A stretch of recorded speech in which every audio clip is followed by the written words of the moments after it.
Before we begin, there are a few things I need to make sure you understand. Welcome to MojoPlays, and today we'll be taking a look at 10 key differences between the original Until Dawn and its 2024 remake. Let's go get 'em. Before we begin, we publish new videos all week long, so be sure to subscribe to MojoPlays and ring the bell to be notified about our latest videos. Visuals. Alright. Well, hello, friends and fans. It's beyond awesome to have you guys all back this year. One of the first differences fans will notice is how the visuals have been drastically changed. Many environments now feature new lighting to bring a little more life into set pieces. For starters, the opening scene where Sam makes her way to the mountain has more appropriate lighting given the time of day she arrives. However, at the expense of all this color grading and lighting adjustments, we have lost the dreary blue hue that gave the original its unique appearance. Character models, on the other hand, do boast more texture for clothing and faces here than they did in the original. Heck, even Matt got a brand new hairdo for the remake. Hello again. And how are we feeling? The opening. Another noticeable change in the remake is how the game starts off. Once again, brother, you've outdone us all. Upon starting the game, players now get a glimpse of the ill-fated party that would spiral into Hannah and Beth's deaths. You get a better idea of how everybody viewed the prank in the moment and how out of hand it became. Not only that, but Beth's entire sequence in searching for her sister is no longer just quick-time events. You now have to walk through the forest and move Beth yourself. There's even a sequence where you are ambushed by the stranger in one of the entrances to the mines. At the end of the day, this change is going to fall on whether you like the faster opening we saw in the original, or if you prefer the additional context and presentation that the remake brings.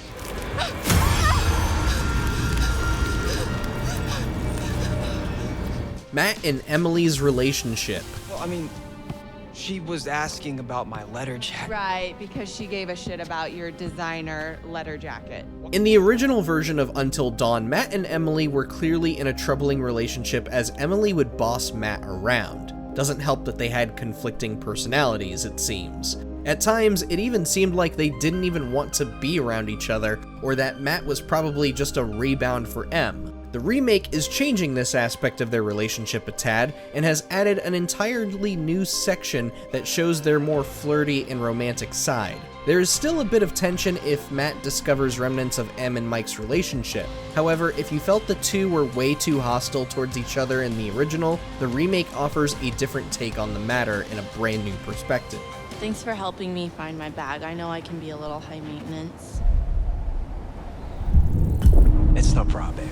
New camera angles. So, should we go after her? You know, I kind of think you're the last person she wants to see right now, Mike. Part of what made Until Dawn a memorable game for players was its unique and imaginative camera angles. There are many scenes that manage to reinforce an unsettling fear inside players just through thoughtful composition, lighting, and character positioning. It evoked a lot of the anxiety and terror seen in so many classic horror films of the 80s. Plus, the fixed camera angles just made everything a lot scarier. The remake has altered so many of these shots, though, to be completely different from the original game. Whether they hold the same depth and meaning in their own unique way is within the eye of the beholder. However, in our time with the game, it definitely felt like camera angles were chosen more for basic readability than for meaning. Also, the over-the-shoulder camera really takes away the terror. It just does. Gotcha! Done! Done city. So did I go down? Totems.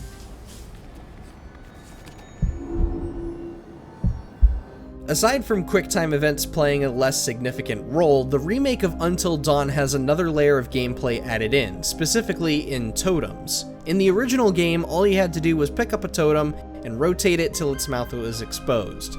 In the remake, all of the original totems have now different placements, and some will show premonitions different from the original. Not only that, but you will have to manipulate the totem piece until you can find a shimmering crack in order to see these premonitions. So, kind of brings a new layer, like a new puzzle mechanic to this. Oh, and there is now a 6th type of totem to find, the Hunger Totems, which will help provide glimpses into what exactly happened to Hannah and Beth.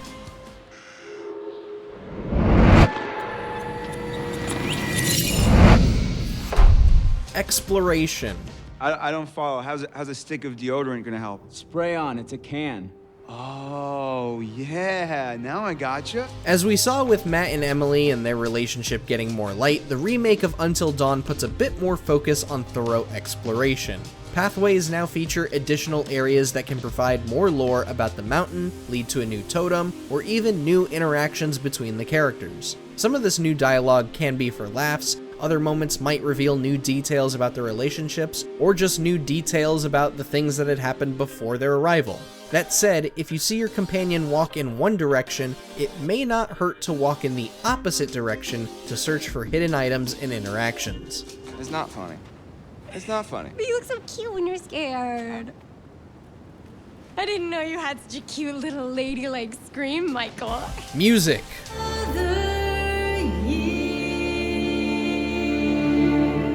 OG fans of Until Dawn might hold some resentment towards the remake for this change. The 2015 original featured music composed by Jason Graves, who had previously worked on music for games like Alpha Protocol, The Order 1886, and the Dead Space series. Of course, no one can forget the haunting opening song, Oh Death, sung by Amy Van Rokel. Well, the remake replaces all of that, and replacing Graves is Mark Corvin, a film and TV composer whose works include The First Omen, The Black Phone, The Lighthouse, the second series of The Twilight Zone, and many more horror films and shows. As for the opening song, Until Dawn's remake features a brand new song sung by Mae Stevens.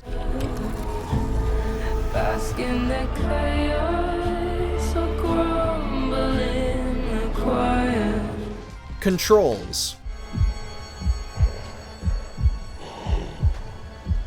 While going through playthroughs of both the original Until Dawn and the remake, there is one glaring issue we found in the remake: the controls. Upon hearing this, one might jump to conclusions and think that the motion controls for standing still are utterly busted.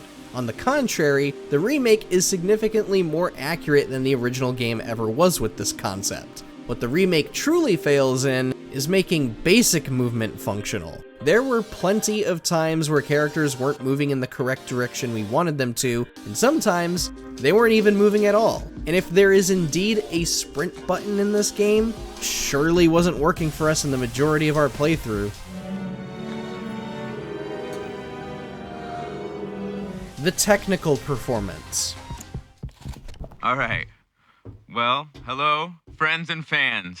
It's beyond awesome to have you guys all back this year. Now, this might be the biggest crime of Until Dawn's remake. Sony, Ballistic Moon, you guys went and touched up the visuals, made the game pretty and everything under a brand new engine for a modern gaming console.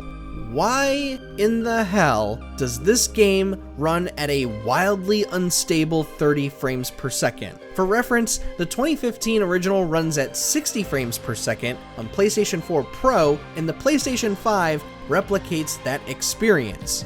So, what's the remake's excuse? Too much snow physics? Skin pores too highly detailed? Mike and Ashley being too damn sexy? Why spend $60 on a remake when the original sells for $20 and runs at a buttery smooth 60 as every game should? Maybe Nosy Nancy shouldn't go nosing around in other people's nostrils. Yeah, I try not to do that as a rule. The ending. Yes, folks, this is supposedly the biggest selling point for the remake. A new ending, and in all honesty, isn't even that special. We won't spoil it if you want to witness it for yourself, but if you're shooting for it, you will need to choose a very specific sequence of choices during the sessions with Dr. Hill. On top of that, make sure you pick up the scrawled journal item in Chapter 10. Once you've done all of that and make sure Sam survives, you will be treated to an ending that winds up leaving open an opportunity for a sequel, a whole 9 years after the original game released. Better late than never, we suppose. Okay, bud. Hey. I'm gonna make this quick for you, okay? But tell us, are you playing the Until Dawn remake? Let us know down in the comments, and be sure to subscribe to MojoPlays for more great videos every day.